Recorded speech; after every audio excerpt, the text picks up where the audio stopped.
Norway is one of the wealthiest countries in the world. With a GDP per capita of $70,000, Norway, along with its neighbours Luxembourg and Switzerland, is one of the only three countries to have a GDP per capita above $70,000. The citizens of Norway enjoy one of the highest standards of living in the world.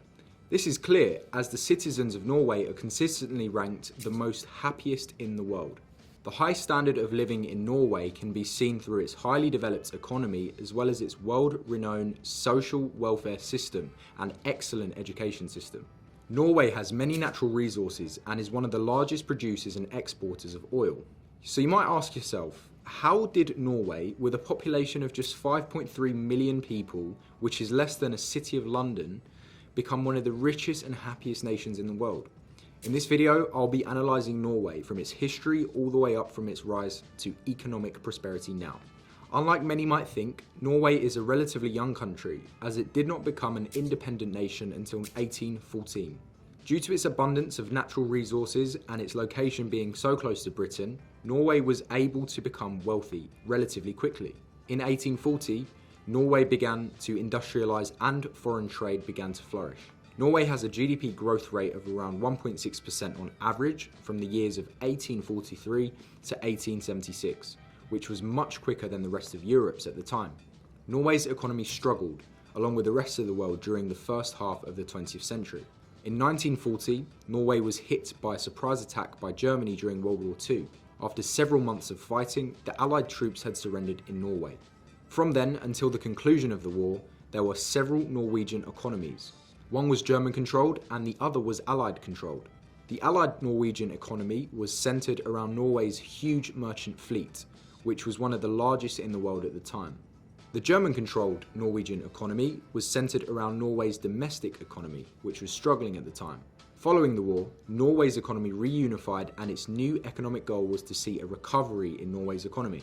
Norway benefited from the Marshall Plan, being one of the largest recipients of the money given out. The years from 1950 to 1973 are often considered by many to be the golden era of Norway's economy. Norway developed a highly centralised economy, but unlike other centralised economies, like the Soviet Union for instance, Norway's centralised economy actually worked. GDP per capita growth rates soared, foreign trade expanded and unemployment was low. However, the most significant factor to the success of Norway's economy was its discovery of oil in the North Sea in the late 1960s. The discovery of natural resources boosted Norway's ability to grow the economy. Upon discovery, much of the oil drilling was nationalised by the state. Norway soon became very wealthy due to this newfound oil wealth. However, unlike other nations who have found themselves in similar situations, Norway did not blow its newfound wealth on useless spending sprees. Instead, Norway took its newfound wealth and invested it into a sovereign wealth fund, which is a state-owned investment fund. Thus, they maintained their wealth and actually grew it instead of spending it straight away. Norway's sovereign wealth fund, known as the Government Pension Fund, was created in 1990 in order to invest the surplus revenues of the oil money coming in. Today, this fund has over $1.3 trillion in assets, being the world's largest sovereign wealth fund, and it is one of the biggest reasons for Norway's economic success. This means that if you take the fund per capita, each Norwegian citizen would have around $248,000 in assets from this fund only. Furthermore, Norway will only invest in companies that have a history and reputation of being ethical, and they do not invest in certain industries altogether, like the oil and gas industry. Norway recognises the fact that they became rich due to their luck of finding oil. However, they recognise this luxury will eventually run out one day, so they are committed to investing their wealth so it can last well after their oil supplies run out. In addition, Norway recognises that oil as well as other fossil fuels have damaged the environment, so they invest heavily in companies researching and investing in alternative energy sources. The Norwegian government regarded oil as a national asset owned by everyone, so from early on, oil production was taxed at 78% of the operating profit, compared to 25 to 35% in the US. So the majority of the profit from oil went to the government and not shareholders, but it still made oil production in Norway lucrative enough that all major Western oil producers got involved in developing the industry. Norway was also lucky enough to make and enforce strict rules on how this money should be spent, without massive corruption, which we can see occurring in other oil-rich countries. Norway is essentially akin to someone winning the lottery. the lottery here being the discovery of oil. However, most people who win the lottery run out of money fast because of excessive spending. However, instead of recklessly spending their money, Norway has carefully invested it into companies and real estate around the world in order to make their wealth last. Norway recognises their oil supply is finite and will eventually run out, and they want to make sure the wealth lasts long enough after their oil runs out.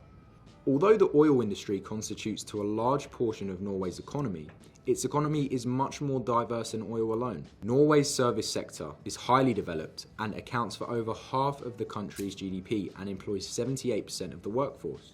The manufacturing industry is also highly developed, employing nearly 20% of the workforce and accounting for nearly 30% of GDP. Shipbuilding, metals, wood pulp, paper and chemicals make up of the majority of Norway's manufacturing industry. The agriculture industry is small in Norway, employing 2% of the workforce and accounting for 2% of total GDP. The fishing industry is a huge industry in Norway, as Norway is the world's second largest seafood exporter. Overall, Norway's modern-day economy is highly developed and advanced.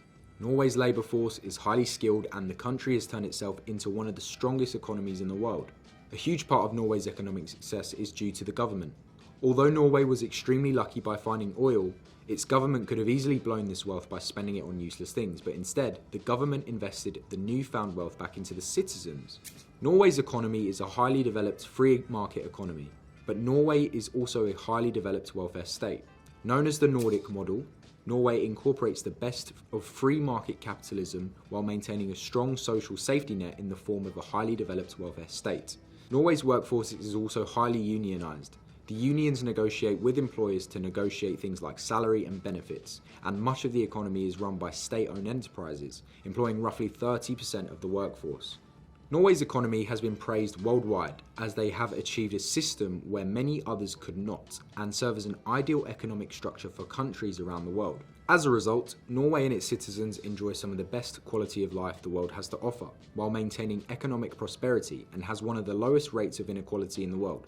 Norway is a clear example of what a country that is clearly invested in the well-being of people can accomplish. Norway's government has one of the lowest rates of corruption amongst governments in the world, which explains why it has so much success. In summary, Norway is one of the most prosperous places in the world. A combination of luck and good management has allowed it to become one of the richest, most politically stable and egalitarian societies in the world. However, although the country has been highly successful, Norway faces many challenges well into its future, such as an ageing population, an increase in immigration, both of which have put a strain on maintaining the welfare system in Norway. Norway will also inevitably run out of oil. So how will the country do once its natural resources have been depleted? Well, that is precisely the reason why Norway set up the sovereign wealth funds, to ensure prosperity long after its natural resources have been used. All in all, like any other country, Norway has its fair share of challenges. However, Norway is a resilient country. It went from one of the poorest, least developed nations in the world to one of the most highly developed, wealthiest nations the world has ever seen, in only a matter of decades. Personally, if you ask me about the future of the nation, I am confident that no matter what challenges Norway faces in the future, they will overcome and continue to prosper well into the future. Thanks everyone, especially those that stayed till the end. If you enjoyed this video, please leave a like and subscribe and hit the bell icon so you're notified when we upload another video. Until next time, bye bye.